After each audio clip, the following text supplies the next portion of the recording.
Tonight, riot police confront protesters fighting for Georgia's future. It's a country at a crossroads, so will it move towards democracy or autocracy?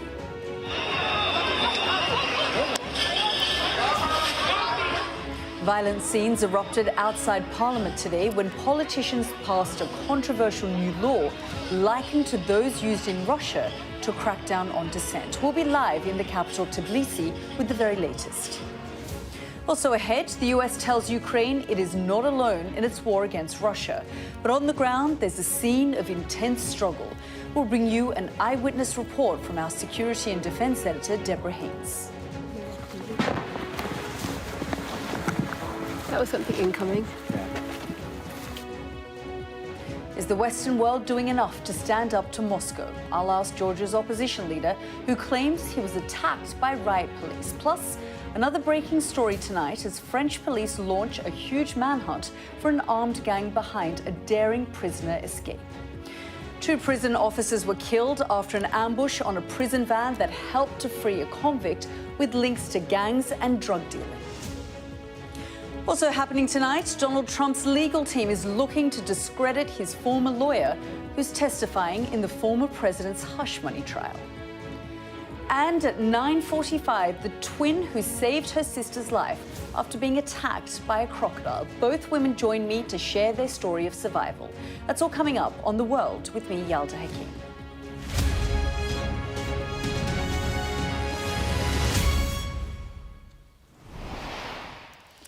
Good evening. Let's start with that developing story in Georgia. Tens of thousands of people are protesting into the night against the signing of a new law likened to one used in Russia to crack down on dissent. I'll break down what the bill means in a moment, but first I just want to show you the response it's provoked. Have a look at this. Protesters trying to break into Parliament, smashing through security barriers. Inside, politicians brawled with each other in another sign of just how divisive it all is. And then the end result, riot police using tear gas and arresting demonstrators. So that's the anger and emotion of the day, and we'll bring you an eyewitness report from Tbilisi shortly. But first, here's some background. Georgia was once a former Soviet republic, becoming independent in 1991 after the dissolution of the Soviet Union. The reason for the current unrest is the so-called Foreign Agents Bill. The concern is that it's modelled on laws used by Vladimir Putin. The new law requires media and non-governmental organisations to register if they receive more than 20% of funding from abroad. The governing party says it's all about transparency, but the opposition says the bill is a sign of Moscow's apparent influence over Georgia and will make joining the EU more difficult. Hence the anger on the streets over the weekend, and today from protesters with Georgian and EU flags. Tonight we'll explain why Georgia's future matters and what could happen next. The question is, what will it be? Vicious repression, the sort we've seen in Russia and Belarus, or turn westward, as Ukraine has done? First, our international affairs editor, Dominic Waghorn, who's in Tbilisi. Minutes after the vote, anger erupted outside the Georgian parliament. Protesters trying to force their way in, prizing back the barricade. Then the inevitable police response, masked men leaping out, snatch squads grabbing protesters and dragging them away. The police ran amok, scattering the crowd, goading and taunting them. The people of Georgia have seen the future, and the future looks Russian. They are determined to fight it. So the protesters have retreated now down the avenue here, and they are keeping their distance from a lot of security forces who have moved in here. So riot police here in their helmets. Behind them, a number of water cannon trucks and other security forces vehicles. But let's show you here. Up the street here, the numbers of police here. Huge numbers of police have moved in there. They seem to have lost control of the Parliament building for some of the time this afternoon. They're making up for it now with massive force. For some, it was all too much, reduced to tears, screaming in outrage at their own police. Line after line of them masked and sinister, some of them armed. We tell the police to stop hurting people, but the call has been made from the top to run the people over. Then they moved in, determined to seize back control, pushing protesters away from the parliament. Earlier, there'd been more chaos inside, MPs exchanging blows. But the opposition wasn't able to block a law seen by many as the beginning of the end for democracy and freedom in Georgia. Outside, lines were drawn between an army of police and a sea of protesters determined to face them down. I think the most vivid picture of what is the mood in this country. On the one hand, you see the youth, the committed people, committed to freedom and independence of this country and for Euro-Atlantic future of this country. And on the other side, you see black, Russian-led group of violent mob, actually. They are not policemen. They are beating up people. They are violently attacking people. But these people are not afraid because this country is ours. They believe their dream, Georgia joining the European Union, is threatened by an increasingly authoritarian government beholden to Moscow. The battle is only just beginning, this former president of Georgia told us. I think we are standing firm on who we are and who we were. We are a free people, and we are a free people that claimed independence 30 years ago, and we're fighting for this independence. And now there is an attempt to take us away from our natural trajectory where we are and where we have been. They are in it for the long haul. By evening, protesters were back in force. If the government of Georgia had hoped that passing this bill would send people home feeling defeated, they will be sorely disappointed. The opposite has happened. People have poured into Tbilisi in their thousands, determined to have their voices heard. Despite their show of people power, they have lost another stage in their battle for the future of their country, but are determined to fight on. And we'll be speaking to Dominic in a moment. But first, Georgia's fight for democracy, as we've been saying, is a long and bloody story dating back decades. Here's my take on how we got here. A country finding itself at a crossroads. Years of instability, overshadowed by its relationship with Russia. It has aspirations to join the European Union, but has also been cultivating a stronger relationship with Moscow. So where is Georgia, and why could what happens next there be so important? The small country sits on the intersections of Europe and Asia. It borders Turkey on its west side, Azerbaijan to the southeast, and crucially, Russia to the north. For nearly 70 years, Georgia sat under Russia's control. Protests in the streets, massive demonstrations in the capital, and finally, independence regained in 1991. Instability followed. In 2003, they called it the Rose Revolution, a non-violent storming of the government accused of corruption, led by young politician Mikhail Saakashvili. It's the greatest day in the history of this nation. Not a shot was fired. Then, 5 years later, in 2008, Russian forces began an invasion of Georgia. It marked the start of Europe's first 21st century war. The conflict itself was over in days, but its impact persists. Moscow's ambitions hang over the region. It's effectively maintained control over 20% of Georgia's territory since the invasion. We want to reset our relationship. Some blame the US for Moscow's lingering influence, accusing President Obama of being too keen to repair relations with Moscow after the war.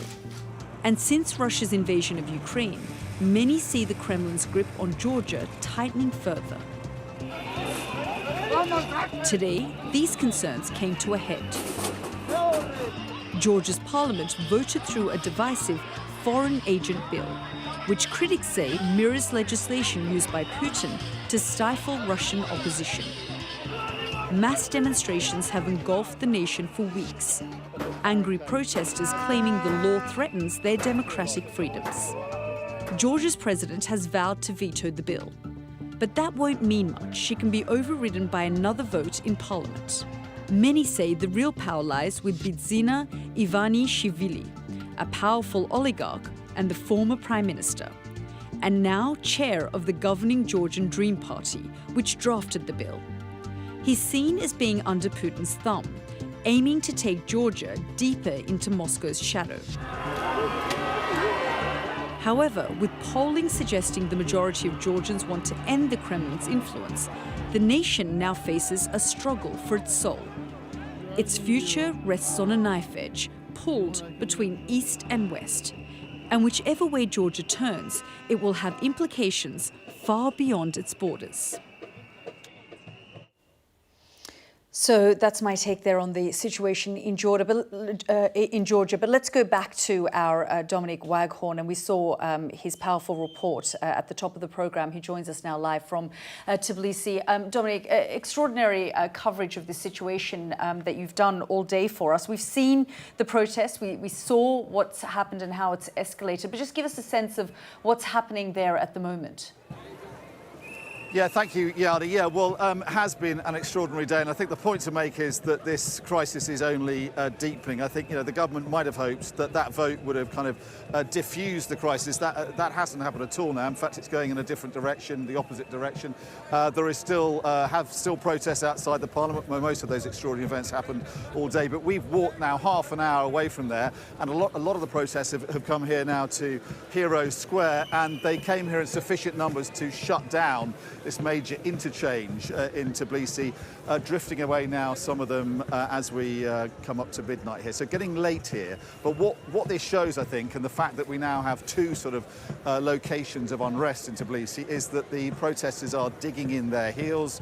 They are preparing for a longer contest, as we heard some of their leaders saying in that report, and they are in no way daunted by the fact that the vote went against them in the Parliament, because they feel that the future of their country is at stake. And against that, the government is also digging in its heels. Not only did it push that legislation through Parliament in the teeth of fierce opposition, not just from Georgians who've come out in their thousands for days now, but also in the teeth of opposition from allies, the European Union and the Americans, who've called that law a Kremlin-style piece of legislation.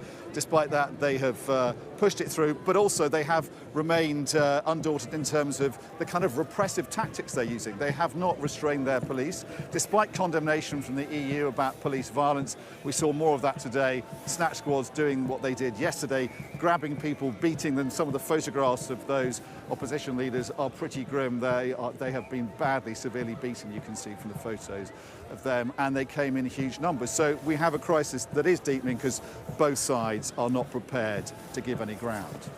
Yeah, Dom, you mentioned the opposition leaders. I earlier interviewed one, and he will be on the programme just after we speak to you. I put to him that this is a dangerous moment for Georgia, and I asked him what the West should do. When you speak to the protesters, I mean, what are their expectations of the Western world, the international community at this critical moment?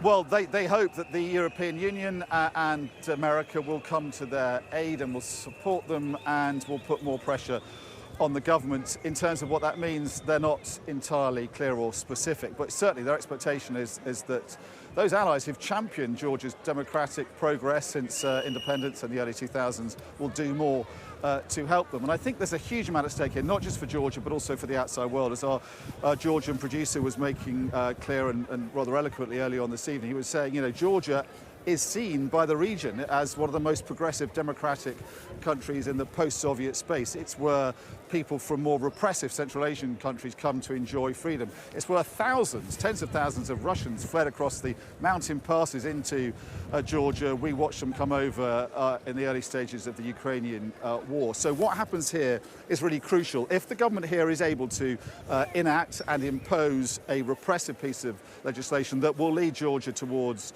more autocracy, which is certainly the fear of these protesters, whatever that government says, it will have a chilling impact, not just in Georgia, but across the region. And of course, it comes at a time when they're watching closely, not just across the region, but around the world, at the conflict in Ukraine, that conflict, that titanic struggle, really, between the West and Russia, trying to work out who's going to win, who's going to prevail there. And this is a sign, I think, in terms of many people, whatever the government says here, in the minds of many beyond Georgia, as to the way Vladimir Putin is maintaining his influence far beyond Russia. So there's a huge amount at stake here, which is why I think it's going to be very important to watch what America does next, what the Europeans do next. Are they going to back up what they've said rhetorically and diplomatically with some kind of action?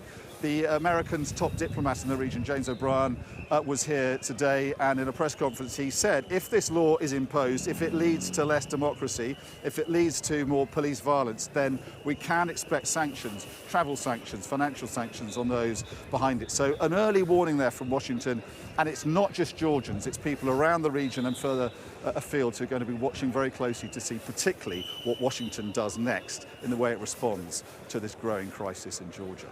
Yeah, Dom, I mean, a real struggle between the pro-Western population and Soviet legacy institutions that still remain in Georgia. Thank you so much for bringing us up to date. Well, Dom mentioned there the opposition and how the opposition has been reacting to all this. I guess the question is, can people power change the course of the country, or is Georgia destined to have a future aligned to Moscow? Earlier, I spoke to the opposition leader, Levan Khabeishvili. He claims to have been attacked by riot police following protests against the so-called Russia law. Have a listen. Mr. Khabeishvili, thank you so much for joining us here on the programme. You were beaten by security forces about 2 weeks ago, but you have continued to demonstrate and come out onto the streets with protesters. Can you tell me why? They're using Russian law to make Georgia give up their European EU aspirations.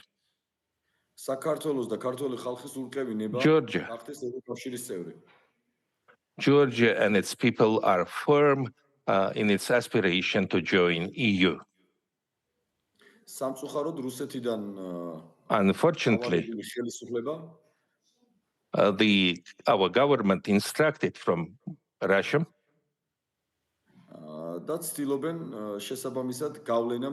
is trying to influence the Georgian people's choice and send a message to the West.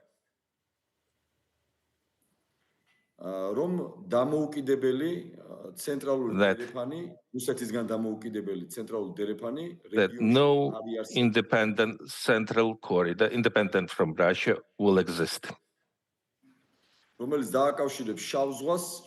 which would connect Black Sea, Caspian, and Central Asia. Therefore, we are witnessing the decisions of the Georgian oligarch, which is being protested by hundreds of thousands of people. And we can see the hundreds of thousands of people in the streets. We've seen the way things have developed, and we've seen what's happened today. Just tell us a little bit more about what happened to you personally, because I can also see the bruises on your face. They have been beating me for 28 minutes.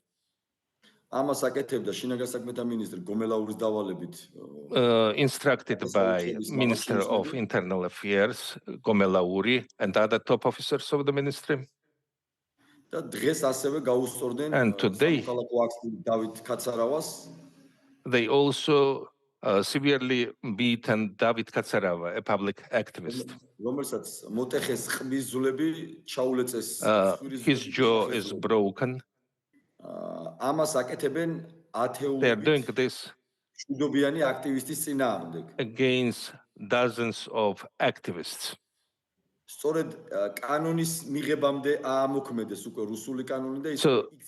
they started enforcing the Russian law even before it has been passed.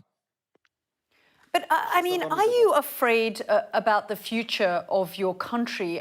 Given, we see what's happened to Ukraine, for example, and the demonstrations we're seeing in Georgia at the moment feel very similar to what happened in 2014 in Maidan in Ukraine. Georgian people is fighting for its freedom. Therefore, we're not afraid to fight for the freedom. We're afraid to be brought back to Russia. Nothing is more scary than Georgia deprived of the civilized world. Georgia is neither Russia or Belarus. Georgian people will end this protest with its victory. So what? The more they beat people, more people show up in the streets. That was Levan Khabeishvili, an opposition leader in Georgia, speaking to me a little earlier. So that's the situation there in Georgia. Now to another country that's also dealing with Russia. This evening, the United States' top diplomat pledged unwavering support for Ukraine, insisting the country is not alone in its fight against Russia. On a surprise visit to Kyiv, Antony Blinken vowed to provide Ukraine with the military means to defend itself at a critical moment in this war. But after the capture of 5 villages over the weekend, there's questions over whether aid has been too slow, and there's fears Russia's ground assault could only grow stronger. Our security and defense editor Deborah Haynes spent the day in Ukraine's second city, Kharkiv, which was targeted today by several missile strikes. Have a look at her report. Frail and frightened, they flee Russia's new front. A collective trauma. But the misery here is by no means unique. As Russia launched its assault into Kharkiv region on Friday, its forces had already long been trying to make separate advances in the east. Last week, we visited an artillery position on the outskirts of a frontline town in the Donbass. Chaziv Yar has long been under fire. A drone threat means soldiers here spend as much time as possible under cover. In our area, it is pretty intense. There are battles every day. Yet he reveals his unit has finally received a resupply of ammunition. It allows us to do our job, to hold off Russian soldiers, to stop and destroy them when they attempt counterattacks. Their artillery gun is silent for now, but not the battlefield. We hear the sound of a rocket overhead.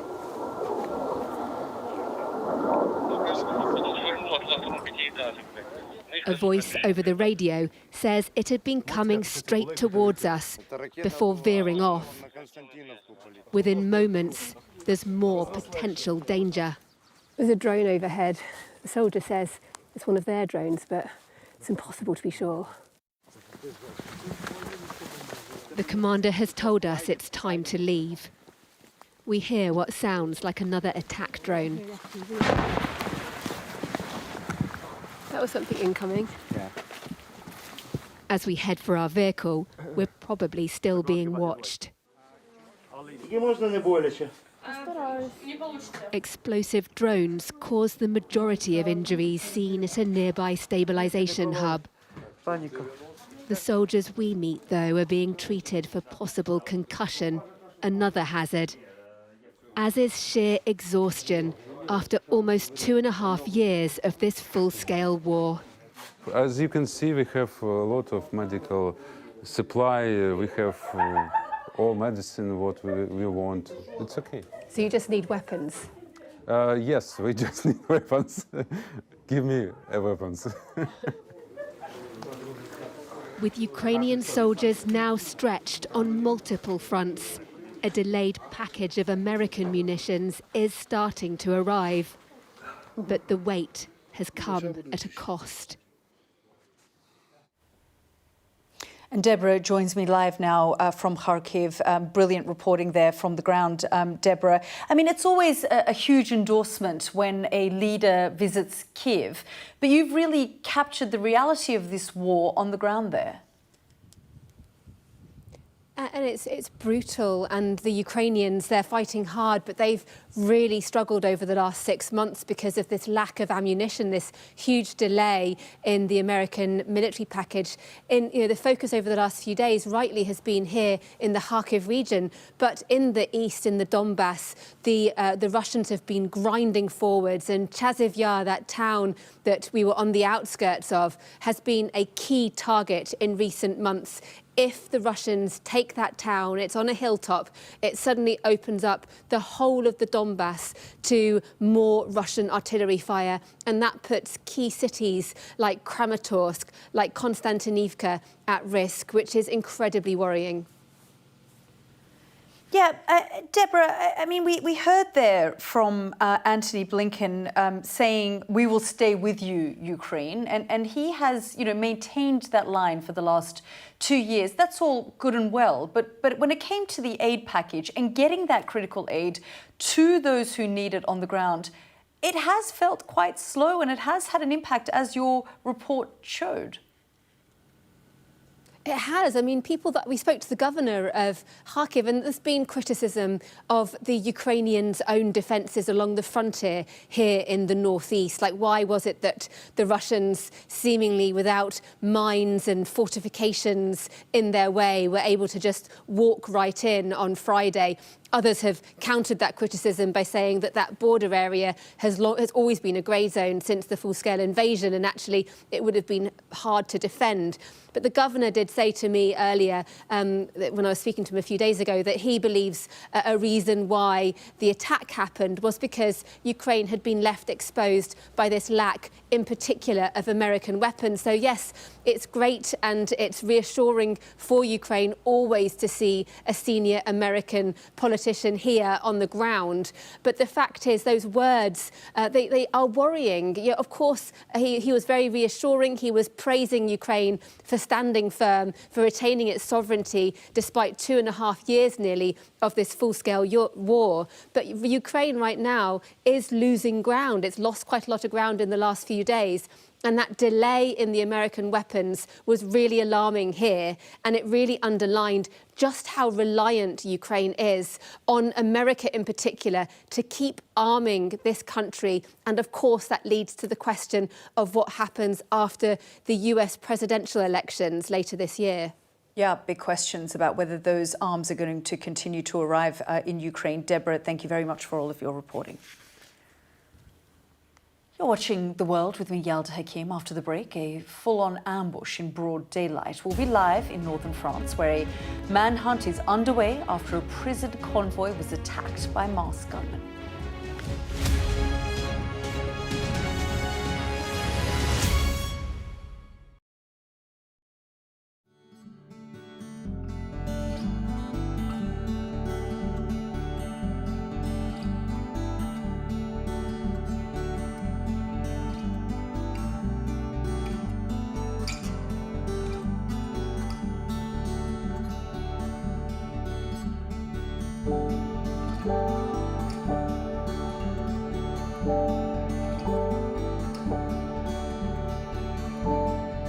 I'm Martha Kellner and I'm Sky's US correspondent based here in Los Angeles.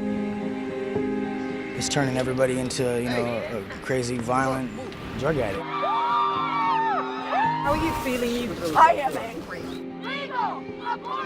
It is an anti-woman agenda. 2 women say that you paid for their abortions. Are you a hypocrite, sir? Will your candidates win? I hope so. I think they will. I think they're great candidates. I gotta be realistic. My sister's dead. More than 4 weeks on, there's no murder weapon and no suspect. Are you going to catch this killer? We are doing everything we can. Ghislaine Maxwell has pleaded not guilty to all 6 charges against her. Mum, how are you feeling today? Jeffrey said, you answer to Ghislaine, you just don't cross her. We're so excited. Severe nightmares of these people coming in and just taking me in the middle of the night. I've watched as whole towns were torn apart by natural disaster. I'm alive and I'm thankful for that, but there are a lot of people who aren't. It's not the winds people fear most here, it's the water. We take you to the heart of the stories which shape our world. Do you truly believe what you're saying? A lot of cases that I know are reported from Ukrainian missiles themselves. Ambassador, with respect, I think that's preposterous.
Welcome back. Next day, violent ambush in broad daylight to free a convict. Police in France are on the hunt for a group of masked gunmen who killed 2 prison officers and seriously injured 3 others. Their attack was on a convoy transporting a 30-year-old male inmate. Our crime correspondent Martin Brunt reports. The target was being driven from court to prison when the ambush happened. Working out his route through this motorway toll booth probably wasn't that difficult for the hijackers. Passing motorists who could do so drove away as the violent drama unfolded. Hooded and armed with semi-automatic rifles, the gunmen, at least 4 of them, overpowered the prison officers and were ruthless. They shot dead 2 guards, seriously injured 3 more.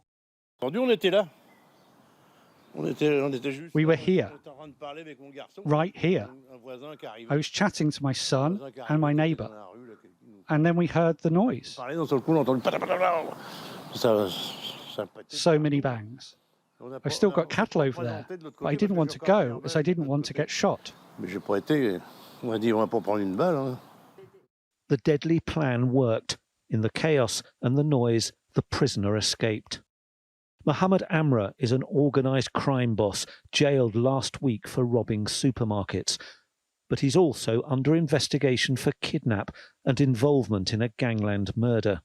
Mohammed Amra is not a notorious high-profile criminal. But to the authorities, he was a dangerous prisoner, an escape risk, and was given what the French call special surveillance status, which rather begs the question, why wasn't the security around him much tighter? The guards who tried to repel the attack were specially trained to escort prisoners, but had none of the gang's firepower. The 2 guards who died, one had 2 young children, the other, his wife, is 5 months pregnant. Tout. Je dis bien tout. Everything, absolutely everything, will be done to find the perpetrators of this heinous crime. They are people who consider that life doesn't matter. They will be arrested, they will be tried, and they will be punished with the same degree of seriousness as the crime they committed. As the search for forensic clues began, hundreds of police and military-trained gendarmes were drafted into the manhunt. One of the hijackers' getaway cars was found abandoned and burned out not far from the scene. Mohammed Amra has a string of convictions and has been in and out of prison. He's known as La Mouche, the fly, because it said he's everywhere, like an annoying fly. Martin Brunt, Sky News in northern France. And Martin joins us live now. Martin, this is such a horrific and dramatic situation. What's the latest now?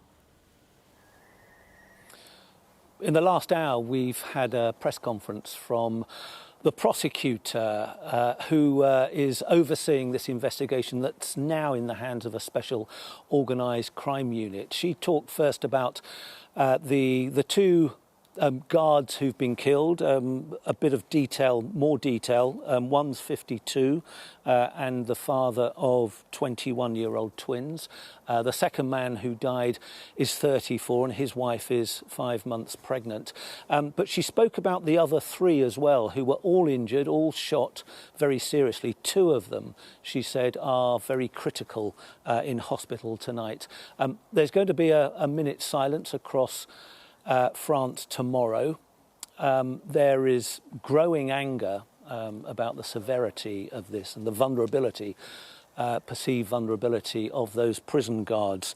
The lack of security around Mohammed Amra is the big issue. The prosecutor saying that he was categorised at level 3, which isn't the highest level, but was somebody who was seen to be an escape risk. He might have been higher if he was a terrorist, but nonetheless, he had 5 guards with him, all of them armed, but clearly they didn't have the kind of firepower that his attackers did. The hunt continues. There are more than, well, there were originally 200 officers involved. It's several hundred, we're told tonight.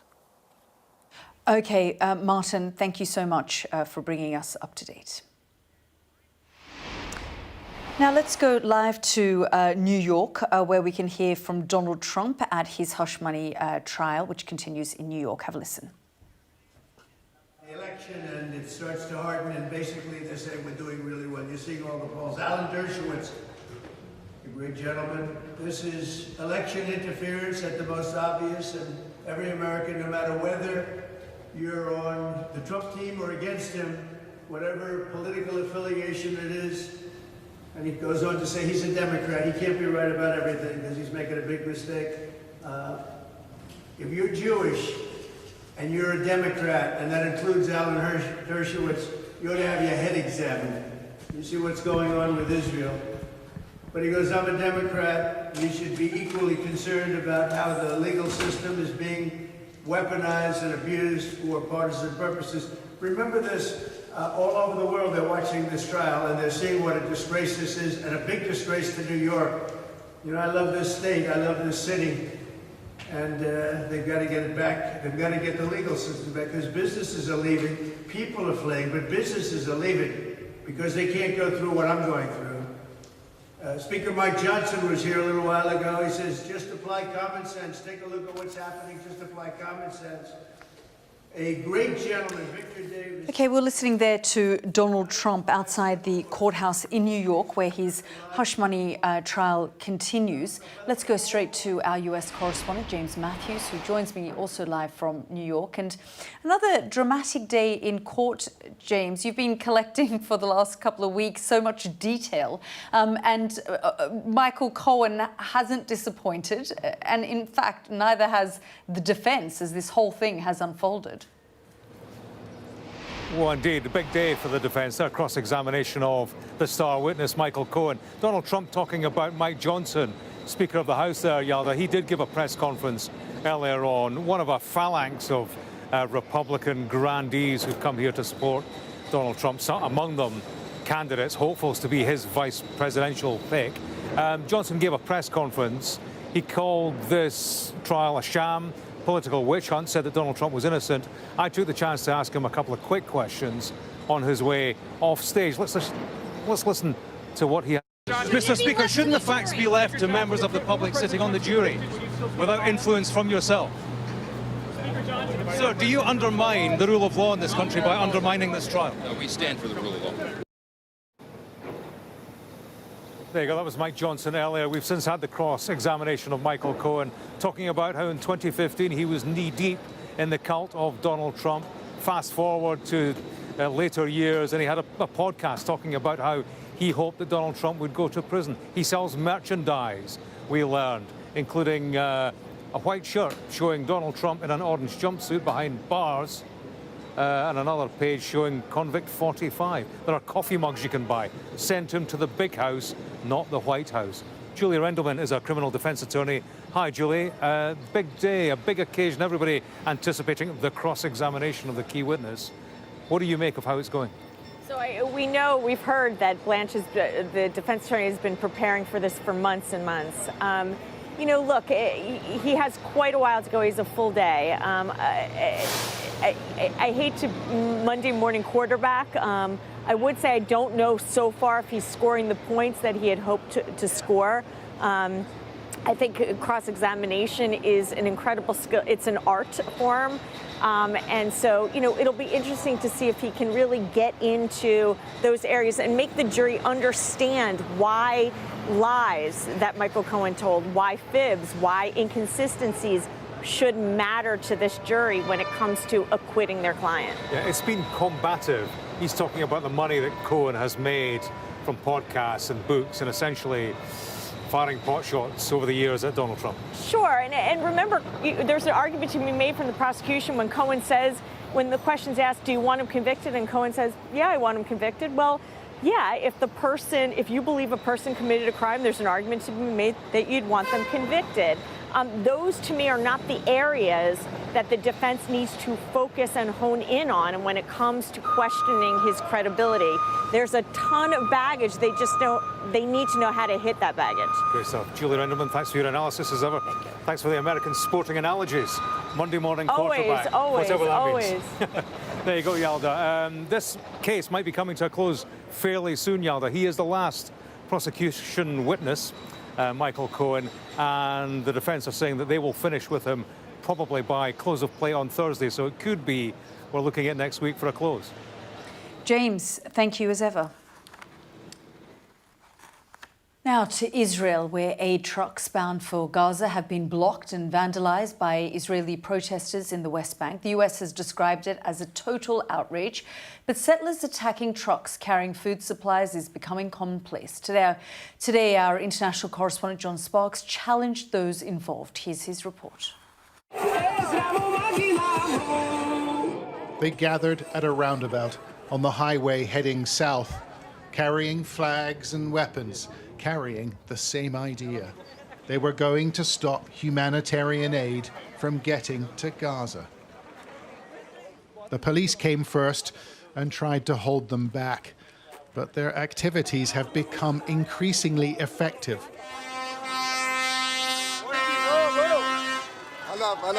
This 12-lorry convoy was stopped in its tracks.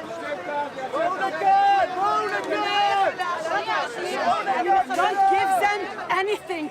They are murder us every day. Food aid to Gaza goes straight to Hamas, they claim. Who are you fighting? Are you fighting Hamas or are you fighting civilians in Gaza, women and children? We're fighting Hamas. We're fighting Hamas, and by giving this food, you think it doesn't go to Hamas? Do you really think it doesn't go to Hamas? As the police surrounded and subdued one group of agitators, another group popped up down the road. There can't be more than 100 protesters here, but it doesn't take many to slow things down, even to stop it. Here we go. Their tactics have been condemned internationally. The British Foreign Secretary says it's appalling. But this group of residents and Jewish settlers don't care about that. They refuse to feed the enemy. But the food is distributed by international aid agencies. That's not true. That's not true. No, it's not true. But how do you know that? How do you know? Are you telling me what you think or what you know? What I know, because if you look on the track, you will see Hamas people with guns shooting on everybody, okay? Have you been to Gaza? I've seen. I'm watching Al Jazeera every day, okay? One day earlier, trucks carrying aid from Jordan were intercepted on the same stretch of road. The vehicles were stopped, their contents destroyed. The authorities were nowhere to be seen. We found bags of sugar and bottles of cooking oil strewn on the ground. The UN says famine has now gripped parts of Gaza, but they're not going to receive these supplies. As we filmed, local residents stopped to laugh and shout. Burn their villages, says one. Long live Israel, another. In Gaza, nearly 450,000 people have fled the fighting in Rafah, and many have come here, a so-called humanitarian area on the coast.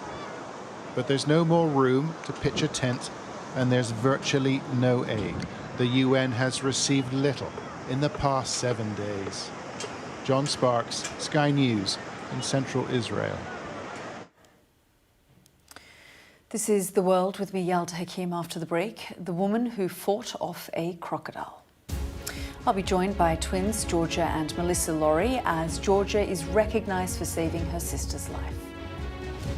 And on Sky News at 10, the latest from Georgia on another day and night of protests outside Parliament. More on the manhunt in France too, following the escape of notorious criminal The Fly.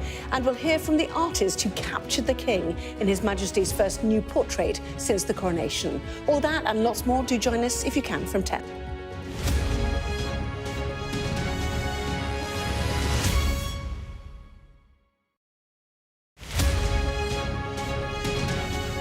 It's huge, yes, because until a couple of years ago, all of the designated swimming spots were coastal spots, and now the latest 16 that we're going to add are river locations. So that's quite a breakthrough. It's a very important step in trying to clean up the rivers in the UK.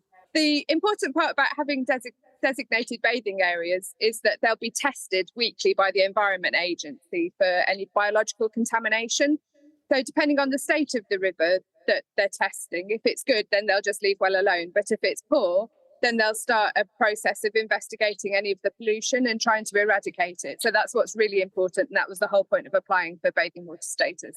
Well, for me, it's quite a few different things. I'm possibly not a usual person. I like to train in the river. So I do events up to about 10k long, and I love just a really long, relaxing sort of 13k river swim. There's long stretches in the countryside here. I also enjoy a very social dip.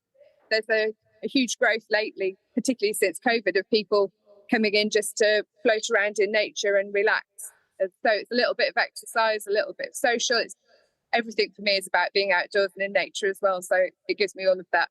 And here we have kingfishers and otters. So it's really a beautiful place to be. Go with people that know where you're going to go in. So I'm sat here by the river in Shrewsbury. There's quite strong currents here. So you need to be very aware of what the river does. And you can get in and it can feel absolutely fine close to the shore. But as you get a bit further out, you can suddenly get swept away. So really top tip, always make sure you know where you're going to get out once you've got in. So make sure you can get back out. If you get carried away downstream, check that there's exit points. Rivers are quite dangerous places, so you need to be careful.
Welcome back. Next, we're going to bring you a story of survival involving two twins, Georgia and Melissa Laurie. Now, nearly 3 years ago in Mexico, Georgia fought a crocodile after the reptile attacked her sister whilst they were swimming in a lake. Georgia has now been awarded a King's Gallantry Medal because of her bravery. And I'm so pleased to say that both Georgia and Melissa join me now. Thank you so much for joining me. This is such an extraordinary story of bravery, love and survival. Georgia, first of all, just tell me, what happened? Yeah, firstly, thank you so much for having us. So, yeah, we went to see the bioluminescence. That was our original plan. And we'd already seen it in a place called Isla Holbox, and it's absolutely beautiful. Yeah. So we wanted to go along and see it. And unfortunately, we didn't get that far because you're supposed to see it at night time. So we decided to go for a walk along the beach because it was quite a hot day. And we went for a swim. And then my sister saw the crocodile, and so at that point we all, started swimming frantically away. And the next thing I hear is Melissa screaming because it had taken her underwater. So yeah, it was a pretty scary moment at that point. I thought that one of us was going to die. I just didn't know who it was going to be. Melissa, just tell me what was going through your mind, because then you suddenly found yourself, being attacked by this crocodile. Yes, it was absolutely terrifying. So my friend was just about to pull me up to the bank to safety, and the crocodile snatched my hand and dragged me underwater. And honestly, it happened so fast and with such brute force that my life just started flashing before my eyes, and all these thoughts started rushing through my head. I'm never going to see my family and my friends again. And that George is going to have to repatriate my body.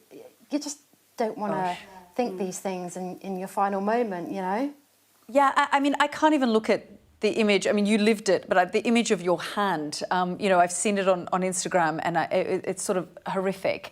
And then, Georgia, at that point, you kind of went into, autopilot or something, to try and save your sister.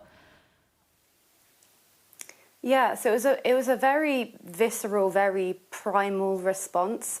I just went straight into fight response. I mean, that was the only choice I had, right?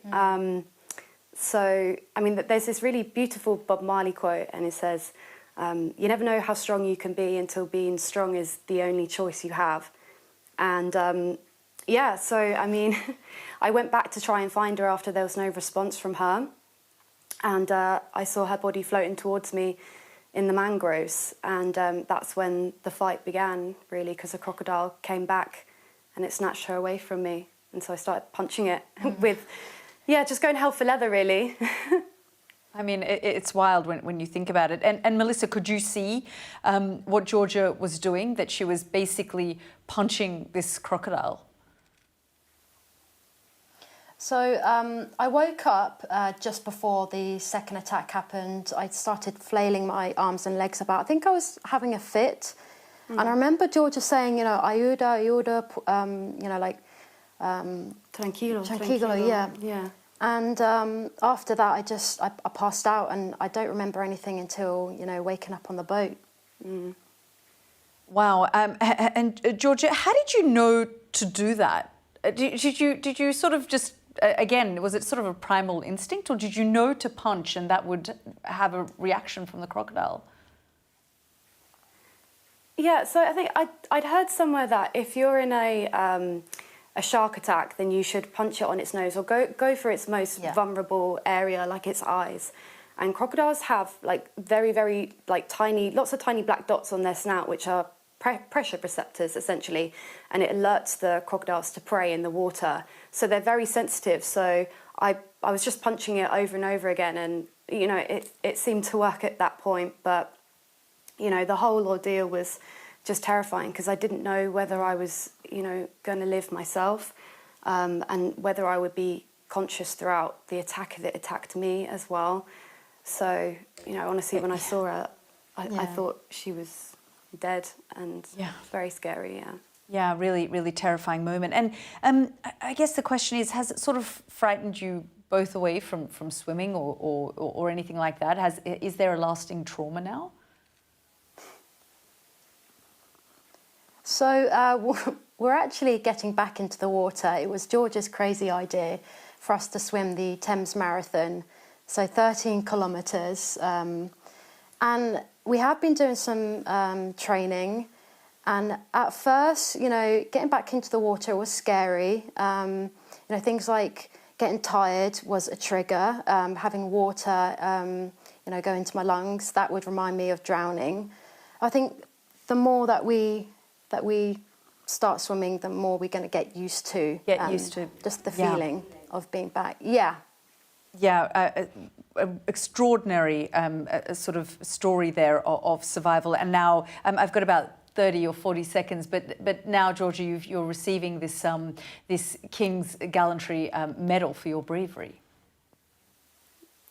Yes, I am. Yeah, I feel so honoured and privileged, honestly. But I owe a lot to Melissa because she really gave me a lot of strength to fight, and it's pretty cool, right?